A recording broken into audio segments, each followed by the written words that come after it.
మెరుపు కలలు మెరుపు కలలు. ఏం సాంబశివరావు, వీళ్ళు వాళ్ళేగా? అవును సార్.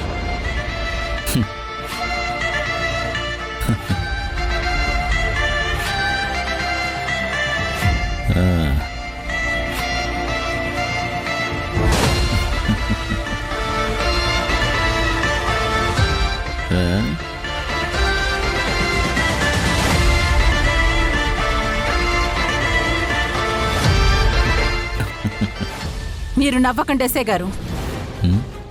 మీరు నవ్వుతుంటే న్యాయాన్ని కాపాడే రక్షక భటుడు నవ్వుతున్నట్టుగా లేదు, అన్యాయానికి ఆయువు పోసే రాక్షసుడు నవ్వుతున్నట్టుంది. ఏంటి, నేను నీకు రాక్షసుల్లా కనిపిస్తున్నానా? ఇంకాసేపట్లో రాక్షసుడు కన్నెర చేస్తే ఎలా ఉంటుందో నీకు నీ కూతురికి తెలిసొచ్చేలా చేస్తాను. అయినా చేసే పనులని చెప్పుకునేలా ఉండవు, కానీ పొగరకు మాత్రం ఏం తక్కువ లేదు. ముగ్గురు ఆడపిల్లలకి తల్లివై ఉండి ఇలాంటి తప్పుడు పనులు చేయడానికి మీకు మానవత్వం లేదా? చిచి, ఇలాంటి ఆడవాళ్ళ వల్లే మిగతా ఆడవాళ్ళంతా తలదించుకోవాల్సి వస్తుంది. మాటలు మర్యాదగా రానివ్వండి ఎస్ఐ గారు. నరం లేని నాలుక కదా అని ఇష్టం వచ్చినట్టు వాడితే తెగిపోతుంది, జాగ్రత్త. ఆధారాలు లేకుండా మీ దగ్గర పవర్ ఉంది కదా అని తీసుకొచ్చారు, కానీ మాకు తెలుసు మేము ఎలాంటి తప్పు చేయలేదని. మీరు గనక మేము ఆ తప్పు చేసినట్టు నిరూపించలేకపోతే అప్పుడు చెప్తాను ఈ భానుమతి అంటే ఏంటో. మీకంత శ్రమ అక్కర్లేదు మేడం. మీరు తప్పు చేశారనడానికి మా దగ్గర చాలా సాక్ష్యాలున్నాయి. అమ్మాయిని పంపిస్తానని మీరు చేసుకున్న అగ్రిమెంట్స్ ఉన్నాయి. అందుకు మీరు అందుకున్న డబ్బులకు సంబంధించిన బ్యాంకు లావాదేవీల వరకు అన్నీ పగడ్బందీగా ఉన్నాయి. అయినా నాకు డౌట్ మేడం,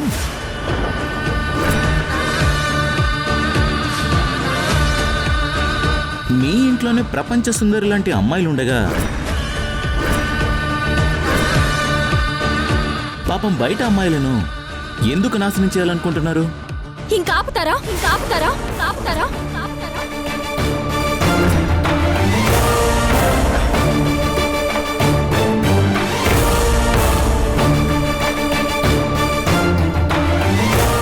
ఇంకొక మాట మా వాళ్ళ గురించి మాట్లాడితే నేనేం చేస్తానో నాకే తెలీదు. తను ఎవరనుకున్నారు? తన బ్యాక్గ్రౌండ్ ఏంటో తెలుసా మీకు? తన వల్ల ఎంతమంది ఆడపిల్లలు చదువుకుని బాగుపడ్డారో తెలుసా? టైం బాగోలేక ఇబ్బందుల్లో ఉంటే మీ ఇష్టానికి కాకుల్లో పొడుస్తారా? అసలు ఎవరు చెప్పారు వీళ్ళు తప్పు చేశారని? ఏం ప్రూఫ్స్ ఉన్నాయని అరెస్ట్ చేశారు? స్టేషన్ కి తీసుకొచ్చి వాళ్ళతో ఇలాగేనా మాట్లాడేది? హలో హలో, కొంచెం మెల్లగా.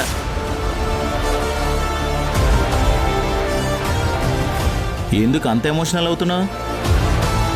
వీళ్ళు తెలుసు, వీళ్ళు చేసే పనులు తెలుసు.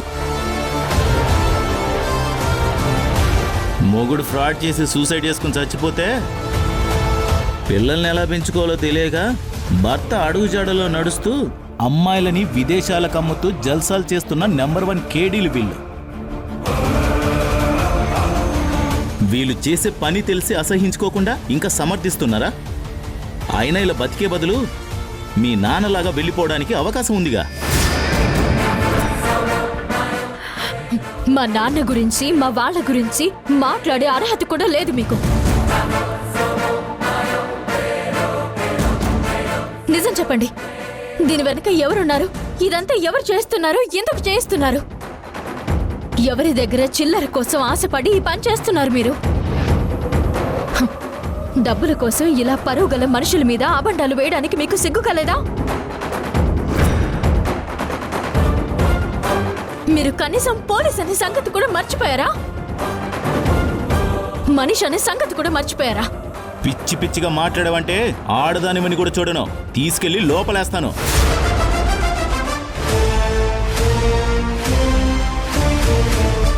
అయినా అయినా ఇలాంటి వాళ్ళకి సపోర్ట్ చేస్తున్నావు, నువ్వు కూడా మీ అమ్మకి సపోర్ట్ చేస్తున్నావా?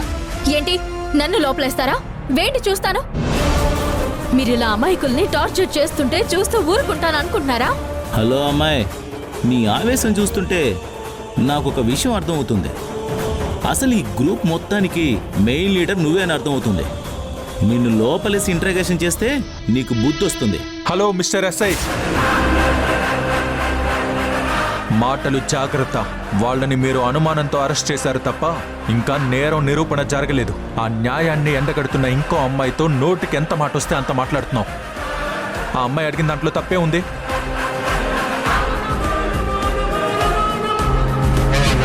ఎవరితో ఎలా మాట్లాడాలో తెలుసుకో. ముఖ్యంగా ఆడవాళ్లతో ఎలా మాట్లాడాలో ఇంట్లో ఉన్న మీ అమ్మని అడుగు. చెప్తుంది. రేయ్, ఎవర్రా నువ్వు? నా స్టేషన్కి వచ్చి నాకు నీతులు చెప్తున్నావు? పబ్లిక్ సొమ్ముని నీ సొంత సొమ్ముగా ఫీల్ అవుతూ నాది స్టేషన్ అంటున్నావు అంటేనే నాకు అర్థం అవుతుంది. నువ్వు రూల్స్ ప్రకారం వచ్చిన వాడివి కాదు, అడ్డదారిలో వచ్చావని నాకు బాగా అర్థం అవుతుంది. నా పేరు వాసు, నేను ఇండిపెండెంట్ జర్నలిస్ట్ని. వీళ్ళని స్టేషన్కి ఎందుకు తీసుకొచ్చారో నేను తెలుసుకోవచ్చా? వీళ్ళకి ఇంటర్నేషనల్ హ్యూమన్ ట్రాఫికింగ్ వాళ్ళతో డైరెక్ట్ సంబంధాలు ఉన్నాయని మాకు ఆధారాలు దొరికాయి.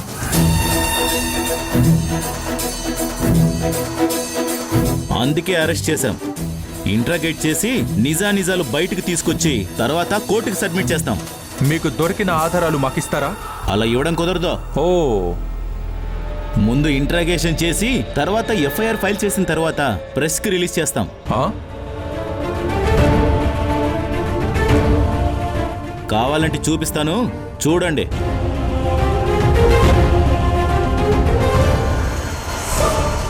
కానిస్టేబుల్ సార్, ఇదిగోండి సార్. చదువుకో.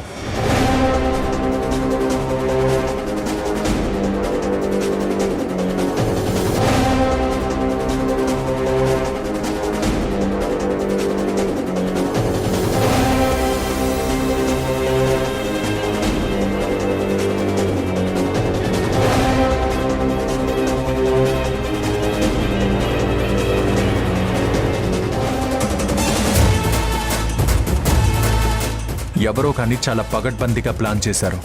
వీటిని చూస్తుంటే కేసు చాలా పెద్దగా అయ్యేలా ఉంది.